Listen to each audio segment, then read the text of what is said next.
Qu'est-ce qui peut bien rendre une personne aussi profondément heureuse? C'est ce qu'on va explorer aujourd'hui à travers le témoignage très personnel d'un dévot. C'est un véritable voyage au cœur de la foi et de la connexion spirituelle.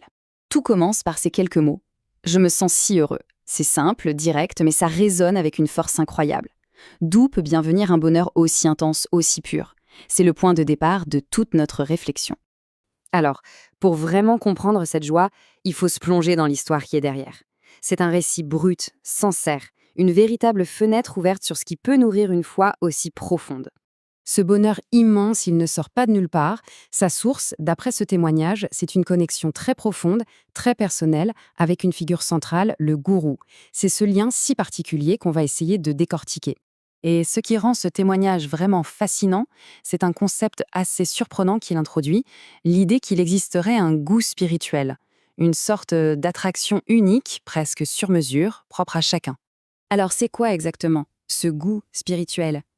Eh bien, il faut l'imaginer comme une sorte de reconnaissance instinctive, une affinité profonde qui fait qu'on est attiré par un guide en particulier et pas un autre. Ce n'est pas vraiment une décision logique, c'est quelque chose de bien plus viscéral. Pour que ce soit plus parlant, le dévot utilise une analogie toute simple mais très forte, celle du veau. Au milieu d'un troupeau, un veau reconnaît sa mère, instinctivement. Il ne se trompe jamais. Et bien de la même manière, un disciple reconnaîtrait son propre goût et serait attiré, presque magnétiquement, par le gourou qui lui correspond. Et ça nous amène à l'idée la plus percutante de toutes. Il y a beaucoup de gourous, mais notre goût est notre gourou. Autrement dit, le véritable guide, ce n'est pas tant la personne extérieure, mais bien cette connexion personnelle, cette résonance unique que l'on ressent à l'intérieur. D'accord, mais cette connexion, comment est-ce qu'elle se manifeste concrètement? Là, le dévot nous partage des expériences très personnelles, des moments qu'il interprète comme des preuves tangibles de cette grâce divine. Parce qu'au-delà des concepts, on veut savoir à quoi ça ressemble, cette grâce, dans la vie de tous les jours. Comment est-ce qu'elle se traduit en expériences concrètes, des expériences qui peuvent marquer une vie entière? Le premier récit, c'est une véritable histoire de crise.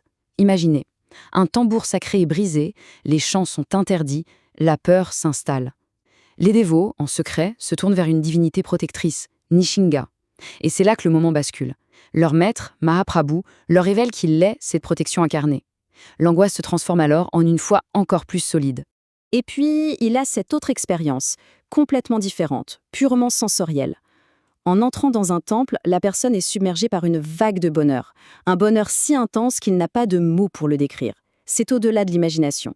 Une joie pure, immédiate, presque écrasante. Et pour la personne qui raconte ça, l'explication est limpide. Ces moments, que ce soit une révélation en pleine crise ou une joie indescriptible, ce ne sont pas de simples coïncidences. Non, ce sont des manifestations directes de la grâce de son maître. Toutes ces expériences, forcément, ça nous amène à nous interroger sur la nature même de ce lien. C'est quoi exactement ce lien si puissant qui unit un gourou et son disciple?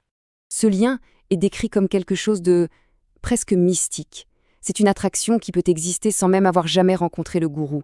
C'est le sentiment que ce n'est pas seulement le disciple qui cherche, mais que c'est le maître lui-même qui trouve ses disciples. Certains parlent même d'un sentiment d'appartenance, comme d'être la propriété du gourou, au sens d'être entièrement sous sa protection. C'est une connexion si forte qu'elle traverse les frontières, touchant des gens partout dans le monde. Bon, on a parlé du goût, de la grâce, de ce lien si spécial, mais au final, où est-ce que tout ça nous mène? Quel est le but ultime de tout ce cheminement? Et la réponse, qui viendrait directement du gourou, est d'une simplicité, presque déconcertante. L'essence de toute la vie spirituelle se résumerait à une seule chose, un seul verbe, se souvenir. Et voilà, c'est vraiment le point de convergence de tout ce parcours. Tout le chemin spirituel se distille en ce simple acte de souvenir. Pas de rituel compliqué, pas de théorie savante, juste une pensée constante tournée vers son guide. Et c'est là qu'on arrive à la destination de ce voyage intérieur, la prise de conscience que le bonheur et la grâce ne sont pas des buts à atteindre, mais qu'ils découlent de cet état de souvenir constant. En fait, le souvenir devient à la fois le chemin et la destination. Et ça nous laisse avec une question qui va bien au-delà de ce seul témoignage, une question bien plus universelle. Au cœur d'une vie, s'il ne fallait garder qu'une seule pensée, un unique souvenir qui serve de guide et de réconfort, lequel choisirait-on ?